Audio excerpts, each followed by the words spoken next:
So we will be considering 3 degree of freedom system in this present analysis. So overall overview of the lecture is the torsional vibration of 3 disc rotor system. I will be introducing the eigenvalue problem, and basic concepts will be covered of the torsional natural frequency, mode shapes, and equivalent system approach. So this will be the overall concept which we will be introducing in the lecture. So let us take one rotor system in which we have 3 discs. These discs are rigid, they have high polar moment of inertia. The shafts are flexible in torsion, but they do not have as such inertia effect. And here you can able to see that during torsional oscillation, these discs have relative torsional twist. The first disc is having relative twist, the absolute displacement phi z1. The second disc is having phi z2, and the third disc is having phi z3.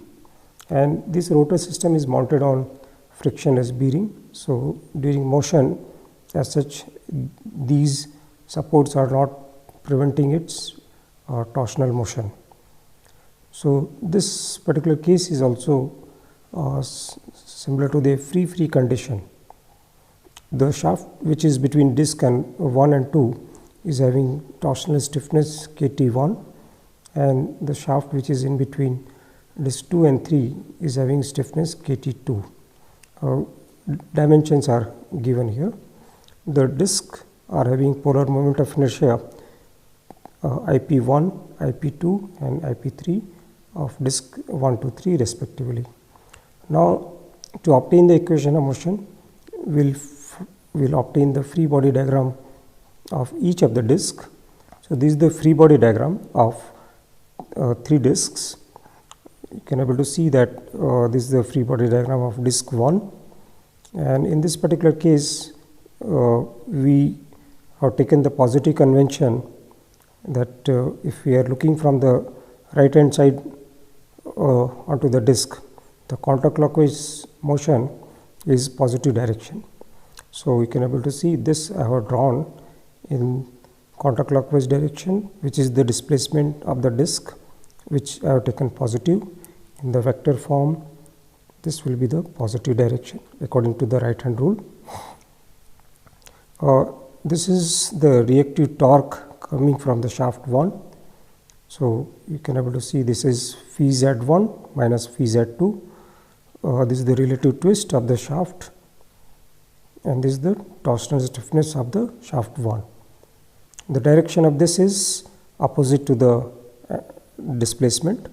So you can able to see this will, according to the right hand rule, the vector direction will be opposite to the displacement. So this is the free body diagram of the disc 1. We can able to take the torque balance. So I am taking, so this is the external torque onto the disc. So we can able to write phi z1 minus phi z2 Kt1. This is a minus sign because it is opposite to the displacement direction. Should be equal to ID1 or IP1, polar moment of inertia of the disc, and the angular acceleration of the disc. So this is the equation of motion of the first disc from the free body diagram. The second disc is connected by shaft 1 in left side and shaft 2 in the right side. So we can able to see that the angular displacement is counterclockwise direction when we are looking the disc from the right side. So basically this is the positive direction for angular displacement. This is the torque which is coming from the shaft 1. So because this torque should be opposite to this one, because they are acting at the opposite end of the same shaft. So you can able to see the direction of this is opposite to the direction of this particular torque. And another torque from the shaft 2 is this one, in which this is the phi z2 minus phi z3. This is the relative twist into the torsional stiffness, and that is opposite to the displacement of the disc. So this particular torque direction I can able to show in the opposite direction to the displacement. So basically in this particular second disc we have this is one torque and this is another torque which is acting. These are external torque. So we can able to obtain the equation of motion for second disc like this. This is from this particular moment, which is in the direction of the displacement, so positive. This is negative direction.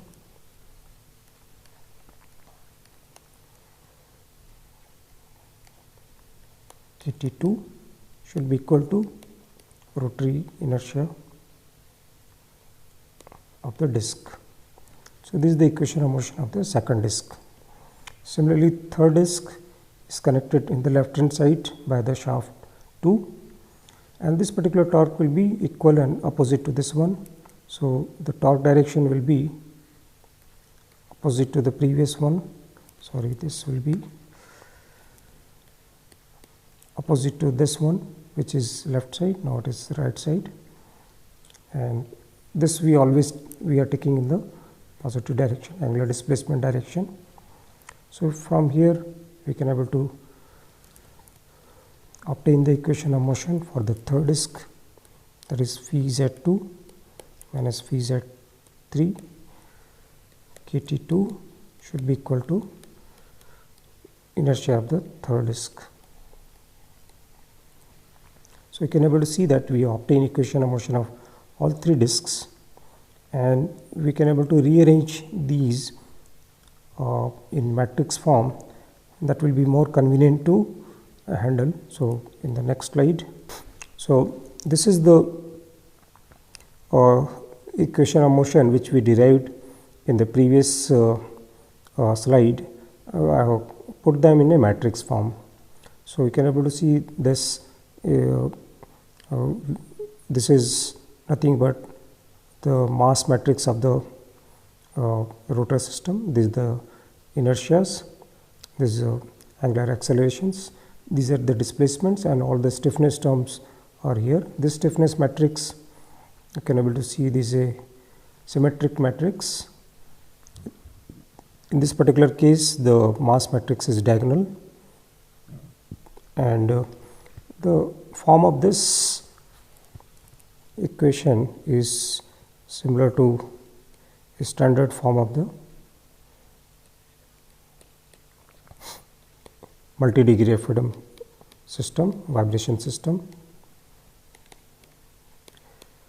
So where you can see M is here this matrix, this vector is this vector, stiffness matrix is this one, and this is the displacement vector. Now for free vibration, because we are dealing with the free vibration, we expect the displacement will be having some amplitude, and harmonic component, that will be the natural frequency of the system. So if we substitute this in the equation of motion, this one, you can able to see that we need to derive or take derivative of this with respect to x, with respect to t, and because this is a constant, so we will get omega square for that particular case. So if we substitute, I can derivate this twice. So basically I will be getting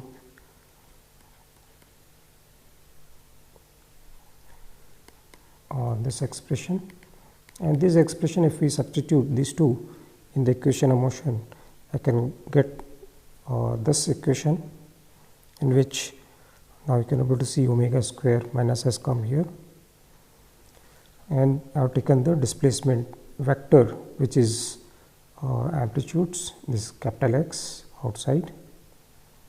So now you can able to see this is a homogeneous equation, and the one solution is that all the displacements are 0. So in that particular case motion is not taking place, so we are not interested in such analysis. So if for non-zero value of this displacement, the determinant of this should be 0. So that will give a polynomial. So you can able to see that if we take the determinant of those matrices to 0, so that is something. So this is nothing but m plus k minus omega n f square, determinant equal to 0. So we will get a polynomial like this. So we can able to see that the one solution of this is when this natural frequency itself is equal to 0, and second is when these terms are 0. So from first one we got 0 natural frequency, second term we will be getting 2 more roots, positive roots. So that expression I have expanded here. So if we know the polar moment of inertia of various disks, the torsional stiffness of the shafts, we can able to obtain the natural frequency of the system. So here we got 3 natural frequency, out of that one is having 0 value. So we have seen how to obtain the natural frequency of a 3 disk rotor system. Now when we are having multi-degree of freedom system, then we need to obtain the relative twist or relative angular displacement of the disk, that means the mode shape of the disk. So now we will see how we can able to obtain the mode shape from the our equation of motions. So for that we will take this particular equation. So in this equation we can able to expand any two of the equations. So like first equation and second equation we can take, and in the subsequent slide we have, so this is the first equation from that equation, and from this you can able to see that we can able to obtain the ratio between the two displacements, angular displacements, like displacement of the disk 2 divided by displacement of disk 1, that will be in terms of various stiffness, mass moment of inertia and the natural frequency of the system. Similarly, from the second equation of that matrix equation we will get these expression, and from here you can able to see that we can able to obtain the ratio of the displacement 3 with respect to 1. This particular displacement can be eliminated from the here, because we have already relationship between the 2 and 1, so that can be eliminated here. So the ratio of the displacement of 3 with respect to 1, this expression we have obtained. After simplification, this will be of this form. You can able to see this also contains various polar moment of inertia, torsional stiffness of the shaft and natural frequency. So these two equations, this equation and this equation, can be used to obtain the relative twist between disk 2 and 1 and 3 and 1 for corresponding to various natural frequency. So like first one was the 0 natural frequency, so we need to substitute 0 here. So you can able to see that the repeating the last sentence. So these two equations can be used to obtain the relative displacements, and for various natural frequency, like for first natural frequency which is having 0 value, we can able to substitute omega nf as 0. So that will be the relative twist between two disk 2 and 1. Similarly, for 0 natural frequency, this term and this term will vanish. So the remaining term will give us the relative displacement between the disk 3 and 1. The same exercise we can able to do for the second natural frequency, that is a non-zero value. So if you substitute that here, we will get the relative displacements corresponding to the second natural frequency. Here for corresponding to the second natural frequency, we will get the relative twist between disk 3 and 1. And last, because we have the 3 natural frequency, so if we put the third natural frequency corresponding to that natural frequency, we will be getting the relative twist between disk 2 and 1 from here, and 3 and 1 from this expression. So these two can be used for obtaining the relative twist between various disks corresponding to different natural frequencies. Now through a simple example, we will see how we can able to get the natural frequency and mode shape for 3 disk rotor system. So here we have turbine, coupling, generator system, and as such these bearings are frictionless, and as such they are not imparting any role in the torsional vibration of this system. So basically we want to obtain the torsional natural frequency of the system. Various geometries are given. So L1, L2 are nothing but the distance between the turbine and coupling, and coupling to generator. So these are 1 meter. Various property of the shafts are given, like 0.2 is the diameter, 0.2 meter is the diameter of the shaft, and we have torsional stiffness of the shaft in this particular region, because you can able to see that as such we are not considering the mass of the shaft. So this segment and this segment of the shaft will not play any role in the torsional oscillation. Only these two will be playing role, because there is no mass attached at these ends. So the torsional stiffness of this segment and this segments are same, because the dimensions are same, and it is given here. Now these expressions which we know for natural frequency of the system, so we can able to substitute, and here we can able to get first as 0 natural frequency and 2 flexible mode natural frequencies, 611.56 radians per second and 2325.55 radians per second. Now corresponding to this, if we want to obtain the natural mode shapes, we can able to use these expressions, and this ratio which we obtained earlier is of this form. And in this particular case, you can see when the natural frequency is 0, both the disk 2 and 3 relative to disk 1 is having same motion. That is something like all the disks are having same amount of displacement, so there will not be any relative twist between them. So that we call it as a rigid body mode. Corresponding to the second natural frequency, if we substitute the values in these two expressions, we will get this ratio. So you can able to see that one is positive, another is negative. And if we want to plot these related to displacements,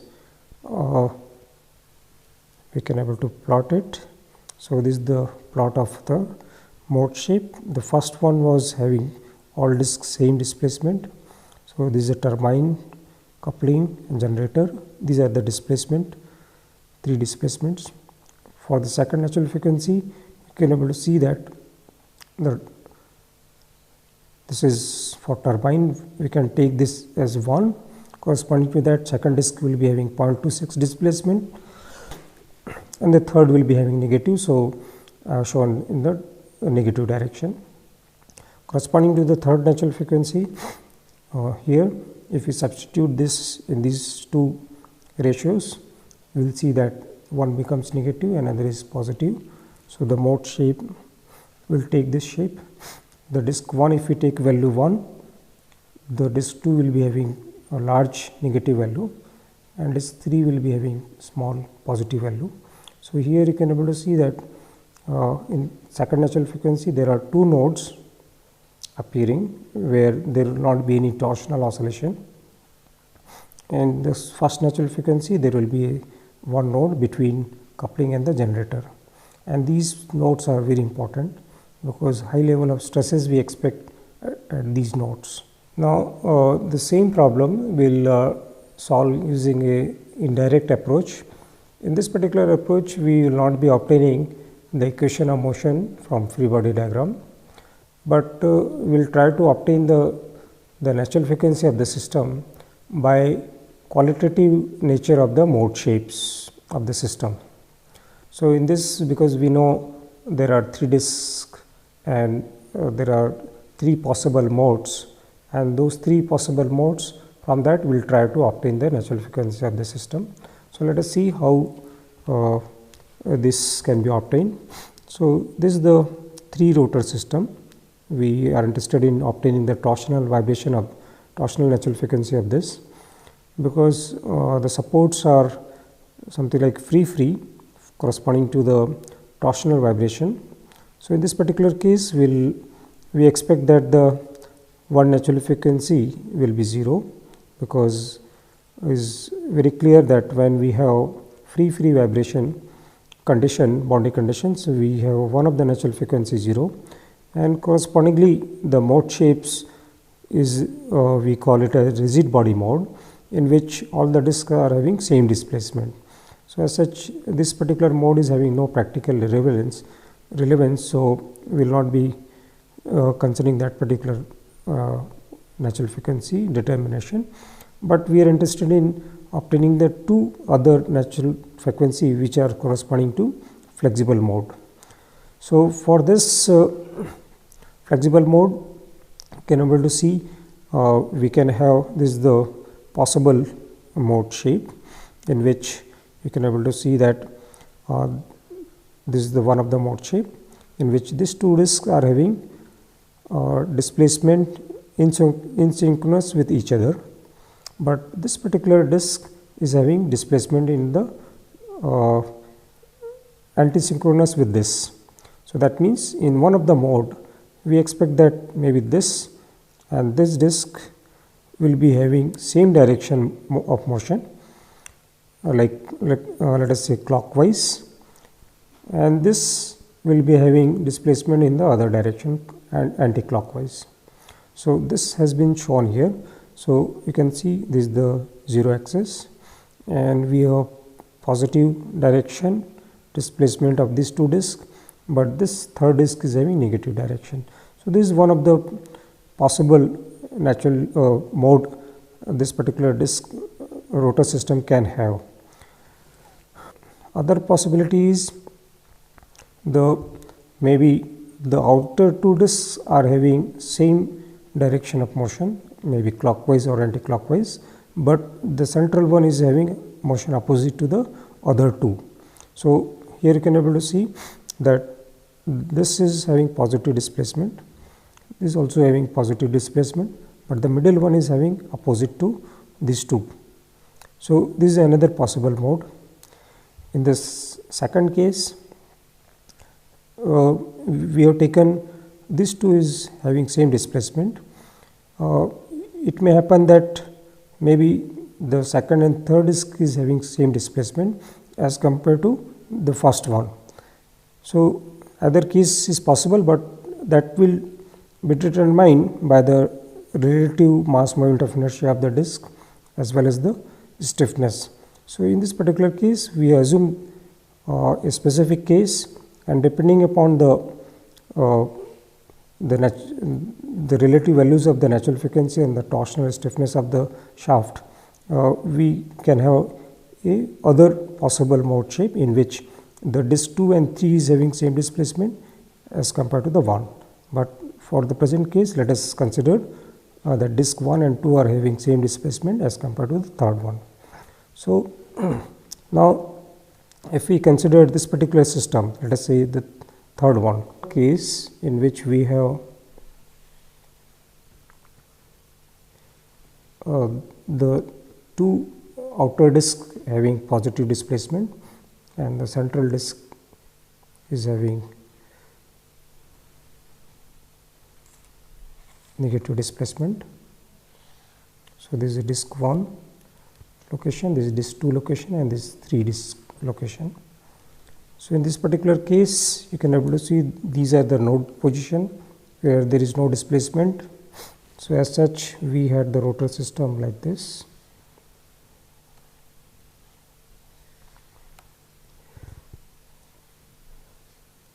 Okay, this mounted on frictionless bearing. So you can able to see that node position is here and here. So we can able to break a 3 rotor system into 3 single rotor system like this. So I am taking one of the rotor system from the node position as this one. So this particular rotor system I am taking as separately. Similarly here,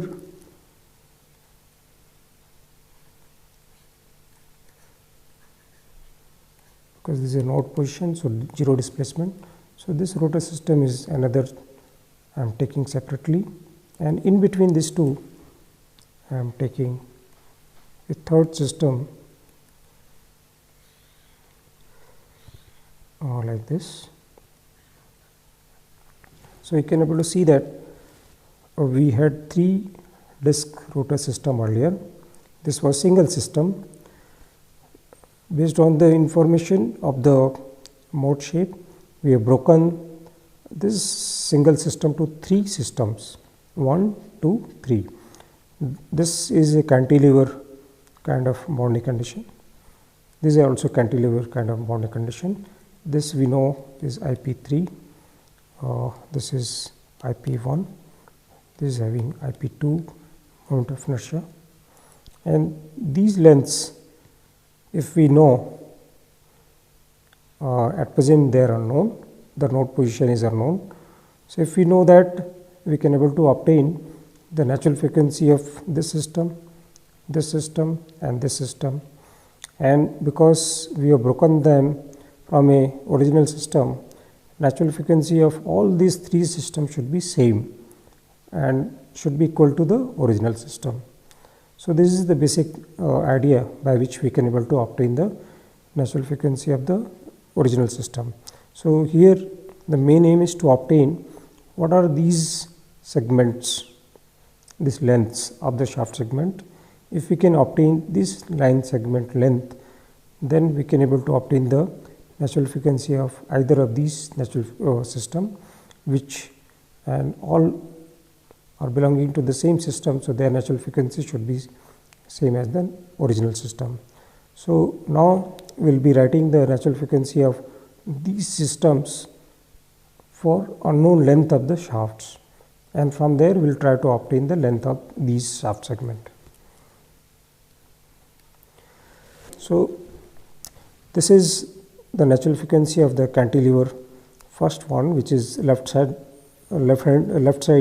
of the figure.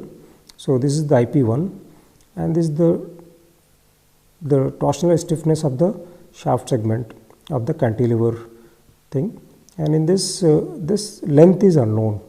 This L1 is unknown to us, but other properties we know. So this is the natural frequency expression for the left hand side cantilever beam rotor system, single disc rotor system. This is for the right side, the extreme right side corresponding to the disc 3. So IP3, and you can able to see this particular length is the shaft segment for that particular cantilever beam in the right side. This is also unknown. Then the third natural frequency, that is for the middle rotor system, which was having boundary condition of fixed condition and the disc in between, and if we don't have the idea about the length, because these lengths are unknown. So this natural frequency we are writing as the torsional stiffness of the shaft and the polar moment of inertia of the disc 2. So for fixed case, this torsional stiffness of the shaft in terms of unknown lengths we can able to obtain like this. We can able to see that L1 is the total length of the left hand side of the shaft segment, L1 is from here to here, and this is L3. And if you know this, we can able to get this by subtracting L1 minus this length. So the same thing we are done here. So this is the torsional stiffness of the shaft, and this we can able to substitute here to get the natural frequency. So here you can able to see that L1 subscript 2, L3 subscript 2 is unknown, and basically if you see overall, we have one is this equation, this second equation, and this is the third equation. So we have three equations. They are natural frequency expression and they belong to the same natural frequency. So that means we can able to equate the equation 1 and 2. If we equate these two, you can able to see that we will get this relationship between the L1 subscript 2 and L3 subscript 2. So these are the shaft segment lengths. So this is L1 subscript 2 and this is L3 subscript 2. So we got one relationship between them. Then if we equate the first one and the third one, we will get this expression. So this is another expression which is relating the L1 subscript 2 and L3 subscript 2, and using this, in this equation we can able to eliminate one of the unknown, that is L1 subscript 2. So we can able to see, we can able to substitute here in other places. So we will left with only the L3 subscript 2 in this expression. So if we do that, we will get, so this is the summary of, so from first two equation we got this relation, from first and 3 we got their relation, and if we eliminate L1 subscript 2 from this, using this we will get a polynomial in terms of the L3 subscript 2. So we can able to see that we can able to solve this polynomial for this segment, and if we get this segment L3 subscript 2, using this we can able to get this also. And once we know these two value, we can come back to the figure. We can able to see that if we know this and this, we can able to get this expression, this shaft length and this shaft length. So will be basically we obtain the node positions now, and using these we can able to get the natural frequency of the system. So any of these we can able to use it to obtain the natural frequency.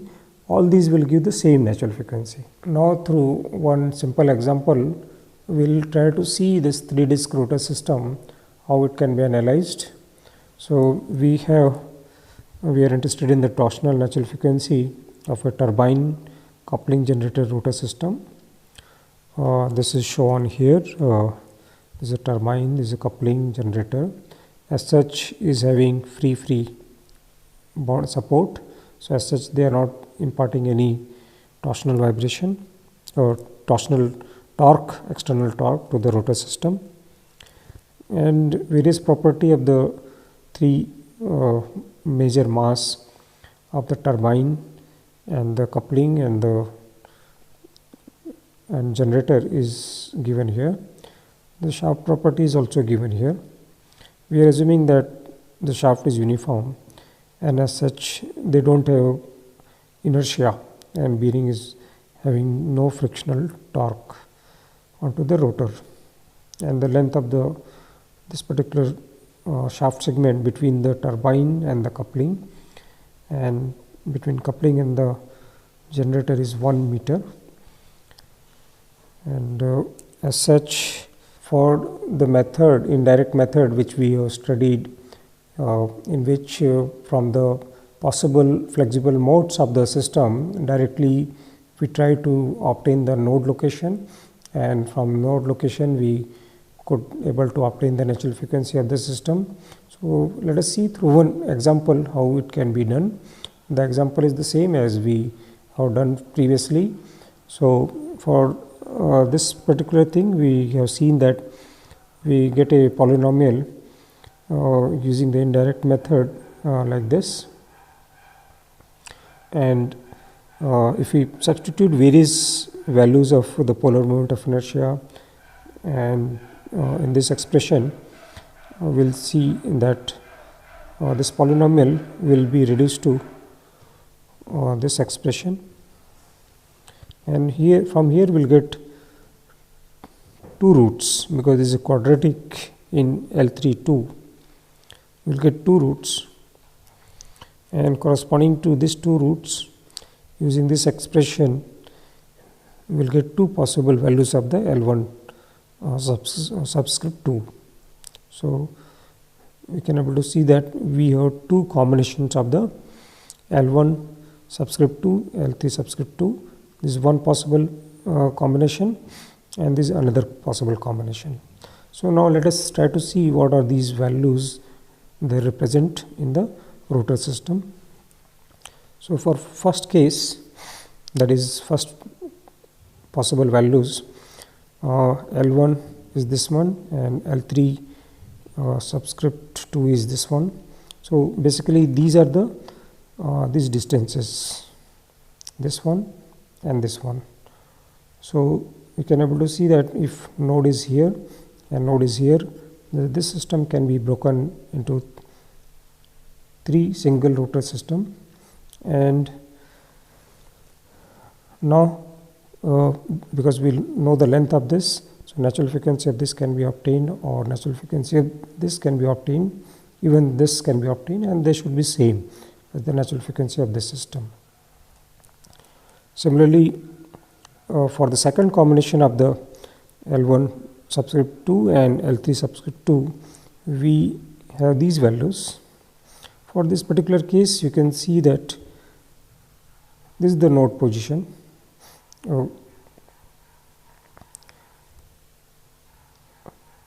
In this particular case, there are two possible, so 1.3446. So that is, if we take 1.3446, it will, so this is one of the system.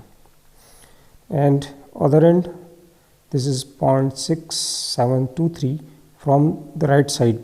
So this is another node. So from this we get this particular single system, single degree of freedom. We can able to see that from 1.3446, basically we are getting a node away from this here. So that is not possible that we have two nodes in between the two shafts or two discs, because we are not considering the shaft mass. So this particular combination in which this is feasible one, because we can have a node here, but another one 1.3446 is coming here only. So it is not possible that we can have two nodes in between these two discs, because we are not considering the inertia of the shaft. So this is having no relevance, only this is possible. So if we take that, so that is, this will be a cantilever beam of this, and we can able to obtain the natural frequency of this corresponding to this length. That will give us the second natural frequency. So basically from the same solution we are getting both the flexible natural frequency, one is from this and another from this, or even we can able to, if we know the natural frequency expression for this 2 degree of freedom system, this will also be having same natural frequency as this one or this one for the second mode, in which only single node is possible. So let us obtain. So this is one of the natural frequency corresponding to 2 nodes, and this is corresponding to 1 node. So you can able to see that we could able to obtain not only the 2 node natural frequency as well as the 1 node natural frequency from the 2 possible values of the lengths which we obtained from the quadratic equation. In the previous lecture we discussed about the stepped shaft. Now through one numerical example, let us see how that particular rotor system in which stepped shafts are there, natural frequency can be obtained. So in this particular case we have considered a stepped shaft like this, where its dimensions are shown here, length and diameter. We are not considering the as such inertia of the shaft, only discs are having inertia, and all the dimensions and parameters are given in this. Now our aim is to obtain the natural frequency of this 2 rotor system.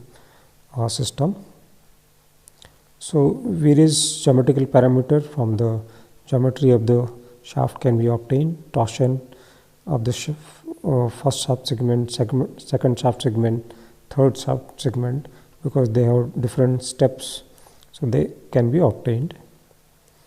So once we have these, we can able to obtain the equivalent length of the shaft corresponding to one of the shaft diameter, which we have taken as the third one. So corresponding to this, this is the equivalent length of the shaft. Now we can able to obtain the equivalent stiffness corresponding to the uniform shaft having a diameter same as the third shaft step. So this is the equivalent stiffness of that, and we can able to obtain the natural frequency, especially the flexible one, because the first is 0, we are not interested in that, we are interested in the flexible natural frequency. So that is flexible mode natural frequency. So this is given by this expression, in which this is the equivalent stiffness of the uniform shaft. So this is the natural frequency of the system. So once we obtain this, the now aim is to have the node location. Where is the node? So for that we know that the relative amplitude is given by this expression.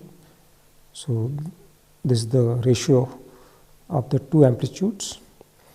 The node location ratio is given by this expression, and we know that total length of the either side of the node in the uniform shaft is having value equal to the equivalent length. So from these 2 expression we can able to obtain the node location.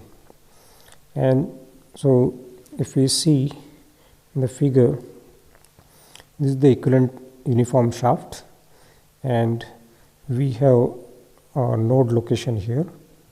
Okay. Now we have located the node also. So this length we know. So we know the node location, which is for this particular problem coming into the second step position. And now corresponding to this, actually this is corresponding to the second shaft step, and node is here. So from, let us say, this end, the position of the node is AE, and from this is BE. So this ratio, as we have seen in the analysis, now we know this ratio. In original system, the node location will be in proportional to this equivalent shaft system. So from here you can able to see that this ratio is this one, and total length of the original step shaft of the second shaft step is 0.3. So from this we can able to get the A and B, and using this 2 expression we can able to obtain what is the actual position of the node in the step shaft. So in the present lecture we mainly analyze 3 rotor system. We consider 2 approaches. One, by obtaining the equation of motion, we obtain the natural frequency and mode shape of the system, and by indirect approach in which we use the mode shape information and we try to obtain the node position, and from there we obtain the natural frequency of the system. We solved couple of numerical example so that the method is more clear, and not only for the 3-disk system, also for 2-disk system which we covered in the previous lecture, that also we have seen through the numerical example. Now, as the number of degree of freedom or the number of disks in the rotor system will be increasing, we will face difficulty in solving the bigger polynomial as a frequency equation, or so here we feel that there is a need for a more systematic approach by which even if we are handling a bigger system, we should able to solve using less difficulty. So in the next lecture we will see more systematic approach. There is a transfer matrix method which is quite popular in torsional vibration of rotor system, especially when we have bigger systems.